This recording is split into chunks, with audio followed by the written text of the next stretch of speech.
serious? Welcome everybody to another episode of Coda's Codes, and today we're going to be reviewing Sam Raimi's original Spider-Man film. Now this film has a special place in my heart. This movie, it says it came out in May 2002, so this was like right around the time superhero movies were starting to get produced because X-Men came out in 2000, and that kind of changed the game of how superhero movies were made. So this movie came in May 2002. For some reason though, I remember going to the theater. My dad took me and my brothers as a surprise, but it was weird. This movie came out in May, but I vaguely remember it being right around Christmas time. I was helping set up a Christmas tree with my mom and my dad, surprised us saying we were gonna go in. This movie was just so good. I loved it as a kid.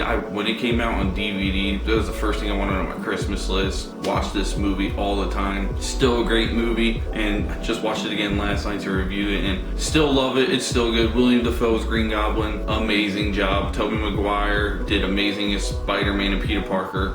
Kirsten Dunst as Mary Jane Watson. Thought she played the role very well. Can't really think of another actress to really play Mary Jane back then that was popular around the time, so she did an amazing job. And then James Franco, this kind of helped him, I think, get his start up in Hollywood, because I didn't really know James Franco back then, but he did very good as Harry Osborn, Peter's friend, and later in the trilogy, he gets a lot more screen time and does a fantastic job with it. First off, this movie, origin story, spider bite, Uncle Ben dying, but they did the scene with the spiders, of course, disgusting. This, I think, was the grossest one of all the films. I'm arachnophobic, I can't handle spiders, but they did a cool job with setting it up. Uncle Ben's death, this one is probably the most emotional out of the scenes that we've seen Uncle Ben be murdered. The one from Amazing Spider-Man wasn't as emotionally impactful as I felt as this one was, because Uncle Ben, has his talk with Peter. With great power comes great responsibility. Peter feels like it's his fault, and the last thing he said to him wasn't the greatest thing. Told him basically quit acting like his father, because he's not. And then just from his death, you see Peter you can see it in his face. You can see him take the words of with great power comes great responsibility. Yeah, he's acting on revenge, but he's using his gift to help out. And just that scene from him transitioning, jumping over the walls, learning how to web sling for the first time, thought they did a fantastic job. Like I said earlier, William Dafoe as Green Goblin did an amazing job. I love William Dafoe as an actor. I thought he played the role great. Can't wait to see him in Spider-Man No Way Home. And the only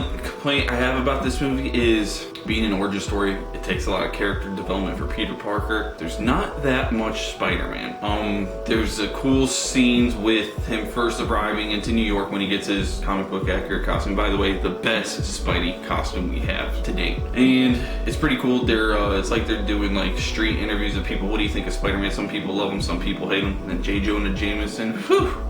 Love JJ, he is awesome in all the films, provides the perfect comic relief, and it's just, he feels so accurate to the comics, it's just great. And then towards the end, we get our climax with, on the bridge scene, everybody remembers Goblin throwing Mary Jane and the rail cart. Very good. Peter, looks like Peter's gonna lose because Goblin knows who he is, talking about he's gonna kill Mary Jane, and you just see Peter, just the anger take over him, and then you get to finally see how strong he is as Spider-Man, him rising up to stop Goblin. Just great all around. The ending was very good. I love how they tied in Harry with the hatred towards Spider-Man that gets shown in the later films. Very cool way of doing it. I'll be giving you all a review for the next two here shortly. Thanks for tuning into this episode of Coda's Go. Spider-Man, the original Spider-Man, I'm giving that movie an A. It was just all around great. Still holds up pretty well to this day. Some of the edit shots in there, it's a little funky. You could tell it was early 2000s. There was one transition after, I can't remember what it was. Peter goes to the hospital, see Aunt May, not save, see her. And it pops a quick shot of Goblin screaming at the camera, showing up to the camera. And then there's flames that burst up in another edit. Some of the edit's just a little funky, but still holds up very well today. Acting's good, action's pretty good. There's not too much action, but it's still very good film. You can get invested. Another big con you probably have with it, it feels a little like a high school drama, but I mean, Peter was in high school, so what do you expect? So the love story developing with Mary Jane and Peter could be a little corny, but it is what it is. Like I said, great film. If you haven't seen it, please go do yourself a favor and watch it. The original trilogy, minus the third one, very good. And Spider-Man 2 is probably my favorite Spider-Man movie. Stay tuned for that review. Thanks everybody. Be a friend, tell a friend. Let's get to 500 subs. 500. You can do it. Thanks guys.